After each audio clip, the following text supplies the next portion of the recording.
നിങ്ങളുടെ സ്വന്തം കലാഭവൻ നിങ്ങളോടൊക്കെ നേരിട്ട് സംസാരിക്കാൻ ഒരുപാട് കാലം ആഗ്രഹിക്കുന്നു. ഇപ്പോൾ ഒരു അവസരം എനിക്ക് കിട്ടിയിരിക്കുക. നമുക്ക് ഒരുപാട് കാര്യങ്ങൾ സംസാരിക്കണം. ചാലക്കുടി ചന്ത മുതൽ എംബായി ബുസ്റ്റാൻഡ് പോലുള്ള പാട്ടുകൾ പാടണം. മിന്നാമിനിഞ്ഞ് അങ്ങനെ ഒരുപാട് പാട്ടുകൾ നിങ്ങൾക്ക് കേൾക്കാം. എൻ്റെ ഒരുപാട് വിശേഷങ്ങൾക്ക്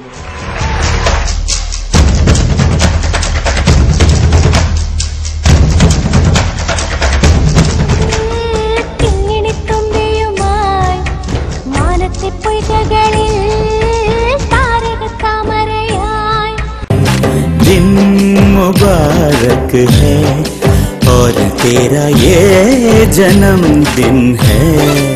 പാട്ടിന്റെ വേദികളിൽ ഉത്സവത്തിന്റെ പൂത്തിരി കത്തിച്ച ഗായിക രഞ്ജിനി ജോസ്. അപ്പൊ നമുക്ക് ആദ്യ ഗാനം ഏത് വേണം? ആദ്യം എന്റെ കൂടെ എല്ലാവരും ഒരു പാട്ട് പാടോ?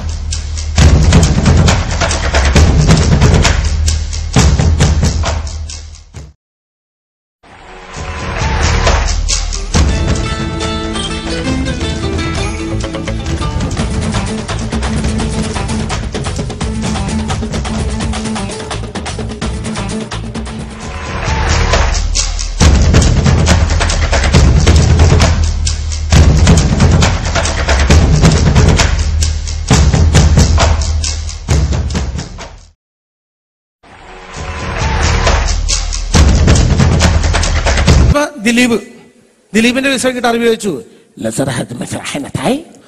ദിലീപും പറഞ്ഞു ഇതിക്ക് മുമ്പ് അങ്ങനെ ഉണ്ടായിട്ടുണ്ട്. എന്തുണ്ടായിട്ടുണ്ട്? ദിലീപിനോടും പറഞ്ഞു അവനും പിടിച്ച് പുറത്താക്കാൻ. അടുത്ത ഞാനാണ് കേട്ടോ. എന്നെ കണ്ടപ്പോഴേ ഈ അറബിക്ക് ഒരു കള്ളലക്ഷണം ഫീൽ ചെയ്യുന്നുള്ള.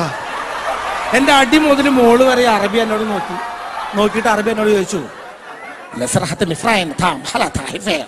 ഞാൻ പറഞ്ഞു എനിക്ക് വിസാരിച്ചു തന്നു.